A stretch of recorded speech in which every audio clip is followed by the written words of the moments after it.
Muy buenos días, queridos y queridas estudiantes de octavos años básicos. Les presento aquí su cápsula número 13 en la asignatura de Matemática, preparada por sus profesoras Paola Cantuarias y que les habla María Pazorosco. Esta semana comenzaremos a trabajar un nuevo objetivo de aprendizaje, el OA15, mostrar que comprenden las medidas de posición, percentiles y cuartiles. ¿Qué son las medidas de posición?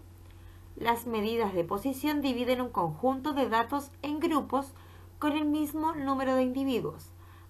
Para calcular las medidas de posición es necesario que los datos estén ordenados de menor a mayor. ¿Y qué son los cuartiles?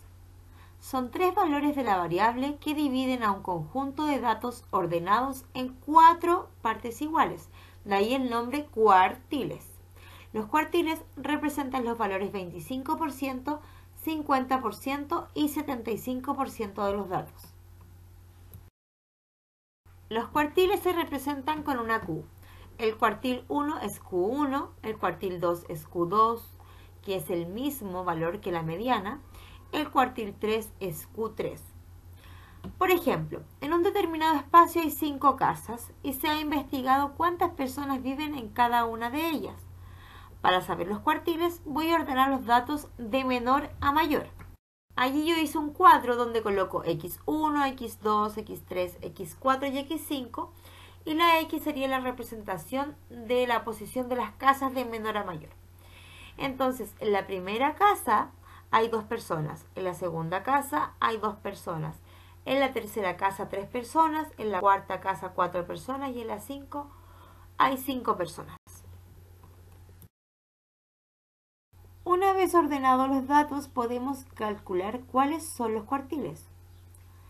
¿Cómo encontramos los cuartiles sin fórmula? Partimos calculando el más fácil primero, que sería el Q2, porque es el mismo dato que la mediana, es decir, el dato que está al medio. En este caso, que la cantidad de casas es un número impar, es más fácil aún. Cuando la cantidad de datos recogidos es par, sumo los 2 que están en el centro y lo divido en 2. Ahora que encontré el Q2, que es 3, me posiciono en esa ubicación y veo cuál es el número que está al centro hacia la izquierda. Pero no hay, pues solo hay 2 números, el 2 y el 2, por lo que debo sumarlos y dividir por 2. Eso me da 2, lo que corresponde al Q1. Ahora nuevamente me ubico en el Q2 y observo el número que está al centro hacia la derecha. No hay, pues solo hay 2 números que son el 4 y el 5, por lo que los sumo y divido el resultado en 2. Eso me da 4,5 que lo aproximo a 5. Listo mis 3 cuartiles sin haber usado fórmula.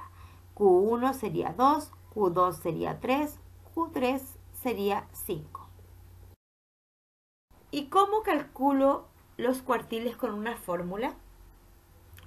Hay 2 fórmulas para calcular los cuartiles. Una es cuando tengo datos impares y otra cuando tengo datos pares. En este caso de las casas son datos un número impar, ¿cierto? Entonces, lo que voy a hacer es poner el cuartil que quiero saber. Les voy a leer aquí para que sea un poco más claro. Dice, la K la debo reemplazar por el cuartil que quiero buscar y la N es la cantidad de datos reunidos. En este caso son 5. Entonces, por ejemplo, si yo quiero saber el cuartil 3, voy a colocar 3, paréntesis, el número de datos que tengo, que en este caso son 5, le voy a sumar 1 porque es impar, y eso lo voy a dividir en 4. Entonces, eso de ahí arriba, el 3 por 5 más 1, me da 18. Y eso 18 lo voy a dividir en 4 y ese resultado me da 4,5 que yo lo aproximo a 5. Es decir, Q3 es 5. ¿Ya? Así que así de fácil. Ahora a trabajar.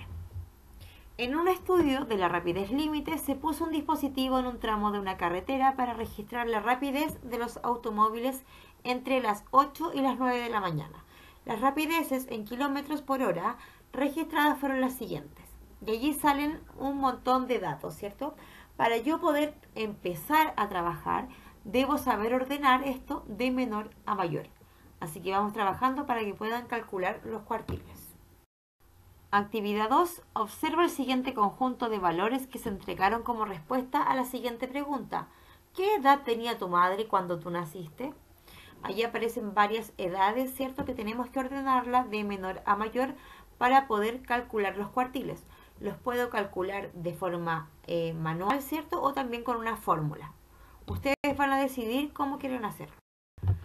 Por esta semana solo tendrán esas dos actividades. Recuerden que las deben enviar al correo profempasorosco@gmail.com. En el asunto tienes que colocar tu nombre completo, curso y número de cápsula.